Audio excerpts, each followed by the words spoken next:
The next section is functional performance testing.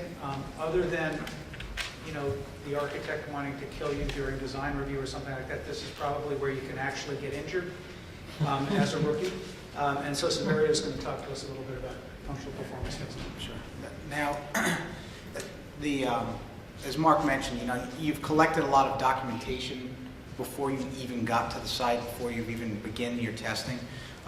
You're using submittals, you're using specifications, you're using the design documents, control drawings. So you have this foreknowledge of what you're there and what you're going to be looking at. Then you've created, you've taken those documents, you've created different types of check sheets. Now these different types of check sheets range. You have your installation checks, your functional checks, and your performance tests, right? Each one has a different role. That installation check is just to make sure that before you even go to touch that piece of equipment and turn it on, is everything installed the way it's supposed to, right? Then that functional check is actually verifying the individual components, right? So if we took an air handler, you would functionally check first the dampers. Do they open and close? Were they installed properly so that they're not allowing rainwater to pour into our building, right? Then we go and move throughout the system and go to our valves. Do they open and close? Then in our performance test, that's really you're testing the capacity. Now here you're going through and you're saying, all right, the system's been installed properly. Each component works solely as its own. Now let's make some changes, right? Let's drive the control system. I'm going to go ahead and I'm going to raise the set point. What happens to the dampers? What happens to the valves? What happens to the fan, right? How do the components interact with each other? And then how do other components like a variable air volume box, if I make changes there, how does that affect the air handler that's connected to it, or the chiller that's connected to the air handler, right? So you have to almost start from basics and work your way into that advanced testing. Keeping in mind always the goal of the test. What's your expected outcome? Who's going to be involved, right? The big thing with functional performance testing from the onset is who's going to do the test, right? That might be determined by the owner, and it might be dictated in the plan. Most providers, and probably the other gentleman here can jump in, but most of us have our own test equipment because we want to verify if we're saying that there's 100 tons in this chiller. I want to make sure that I've personally verified with my pressure gauges that are calibrated, with my ultrasonic flow meter, right? That I know that the owner did get what they required. But in order to do that, a rookie needs to come up to speed on the piece of equipment, what the control specifications are for it, the different components, what they're sized for, how to test it. This goes back to our basic, high school physics of MC delta T, right? The flow and temperature difference is calculating energy. Well, you're going to use that when you're doing a performance test, right? But you also have to use another skill, which Mike was great to pick up on, is the communication process, right? You go to do that test and something's wrong. Well, it's not time for a commissioning agent to throw their hands up and say, oh well, well, call me back when you fix it, right? It's now, all right, well, what's wrong? What could be impeding it? So you're preparing yourself along the way to do all the testing. You have a script, as Mark said, you have a plan in place.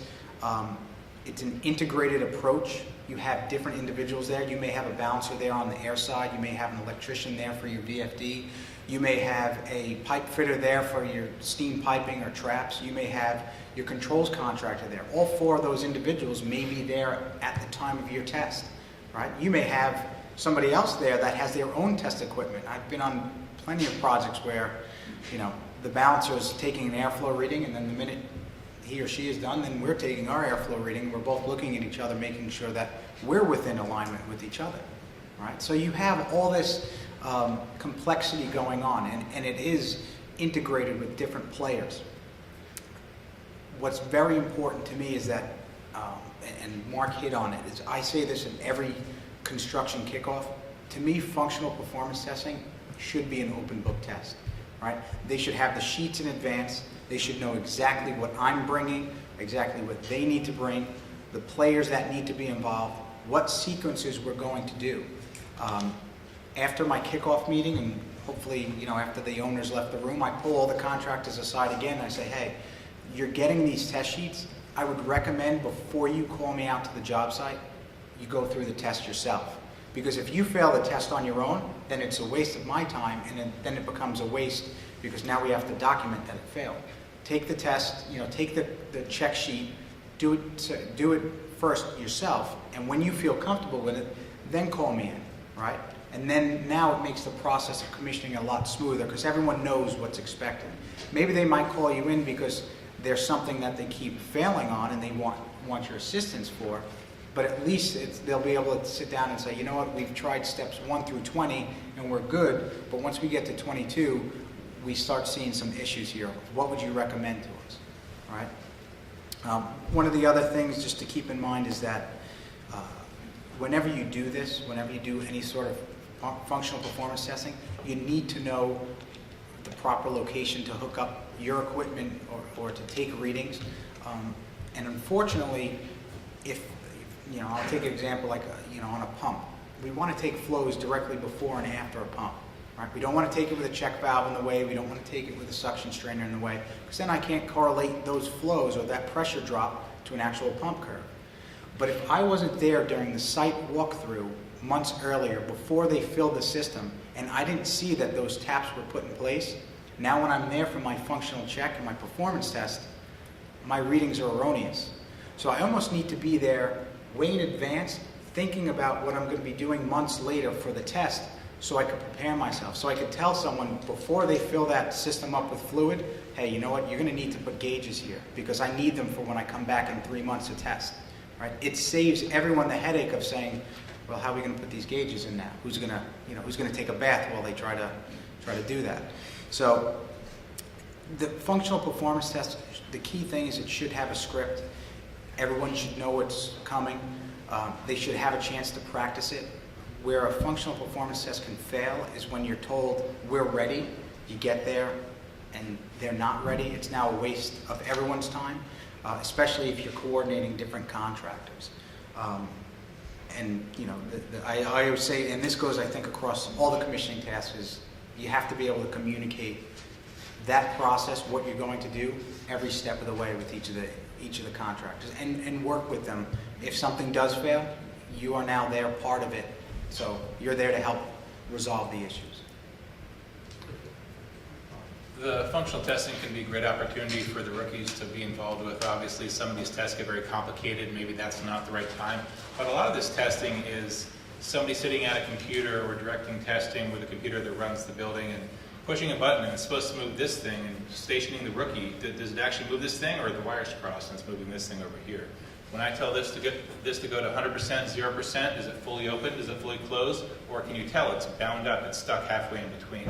And then you build up from those simple tests to more complex things. But that's the great thing about commissioning, is you can get involved in the field right away and start seeing the actual dirty things that prevent buildings from working. I believe one of the important things in the functional testing is to try to get the owner's maintenance and operating personnel involved. This is a good chance for them to see the equipment, be involved in the startup and testing, and it's just a good educational thing for them to do. Yeah, just a point on, and you mentioned safety a little bit earlier, but this is really, during the construction phase, when you're out in the field and on a construction site, safety is a huge deal and key. OSHA 10 is typically like a minimum amount of training, and OSHA 10 is a 10-hour course. That's kind of a minimum level of training that you would need before you should really be on a construction site. And that's kind of mandated in some states, that's the minimum. Many project sites have those requirements.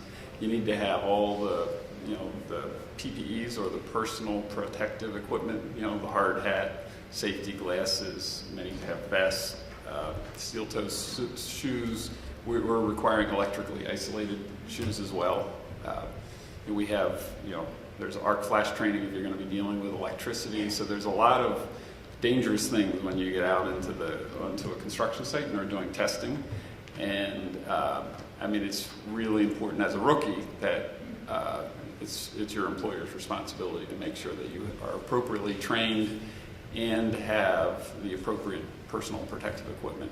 And it's your responsibility as well to make sure you have it. So, it's both ways, but just be aware of that. You shouldn't be running around on a construction site unless you've, had some training instructions and have the right equipment on. Great. That reiterates what I was saying in the beginning, that this is where you can get yourself in serious trouble. But that aside, as a rookie, this is where you also get to play with all the toys. You get to dress up, you get to carry equipment, you get to do all the cool stuff that proves that this stuff works. So it's an important phase, and it's an intriguing phase, I think, an enjoyable phase for rookies and probably for everybody.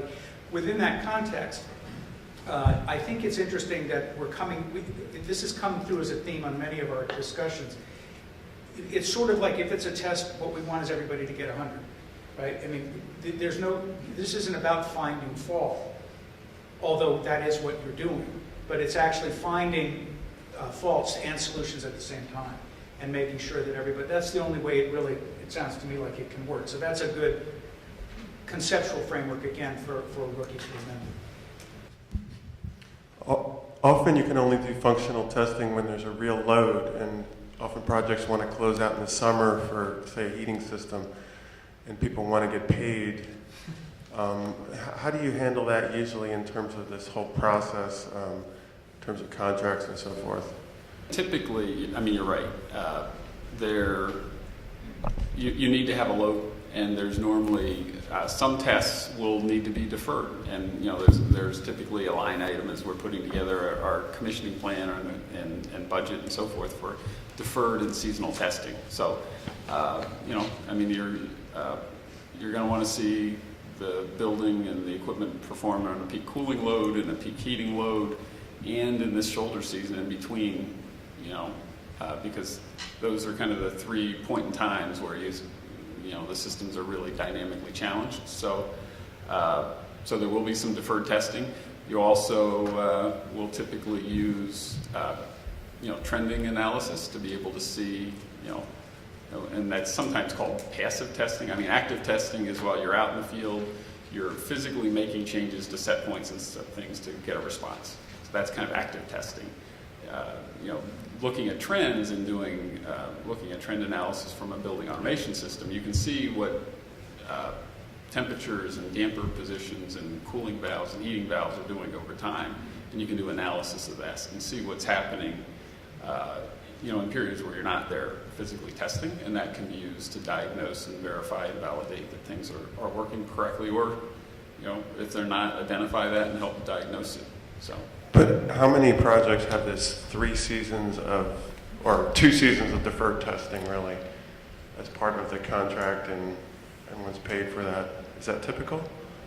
Well, I mean, I think every project has deferred testing, and I think you're kidding yourself if you don't. I mean, you have to. I don't know. In my experience, we always put it in a project. I mean, there's a separate line item for deferred testing, and schools are notorious. I mean, schools, they finish up in the summer. They're starting in kind of August or September, and so we're always coming back kind of at when the heating season rolls around to really see what's going on then. I mean, you do what you can before that, but you need to see a load to make some of these things happen. I think this is one of the big areas that I see commissioning is kind of getting pigeonholed into as part of the construction process, and really there's a lot of post-occupancy tests and evaluations that need to happen, and I think that need to happen and should happen, and I think that's going to change and evolve, that we're going to be more actively involved post-occupancy. We're going to be more actively involved at after a full year of operation and reconciling energy use to the energy model and some of those types of things. So I think there's a big gap right now, and I think we're getting there with the energy codes that are coming down. There will be more post-occupancy involvement of the commissioning authority than there is now. You bring up a great point. Seasonal testing, deferred testing, whatever you want to call it, is very challenging. Usually the contractor, unless it's specifically written in great detail in his specifications, that he has to come back for seasonal testing, deferred testing, 10 months later, whatever, within the warranty period, everybody's gone, construction trailer's gone, there's nobody there, the operator's throwing his hands up, and the only way I can see it is, talk about it early on, get it in the specifications, make it a line item on your schedule of values. If this guy doesn't come back and do a 10-month check or a seasonal, he's not going to get his retainer. You have to force the guy back. Usually if it's not a warranty item, it's like pulling teeth to get this crew back together. It may involve 3 or 4 contractors to rectify it or to do the seasonal testing. If you find some deficiencies, who are you going to call? The building's occupied, the contractor's paid, hopefully he hasn't gotten his retainer, and you're stuck there, how do I get this chiller to work? And we It had, is a big challenge. in terms of the scope for this session, we actually stopped it at that post-occupancy, those activities, but there are, within the BCA best practices, there are a series of those, and also, I think probably in some more significant issues than there are with other parts of the process at this point, but it's moving in that direction.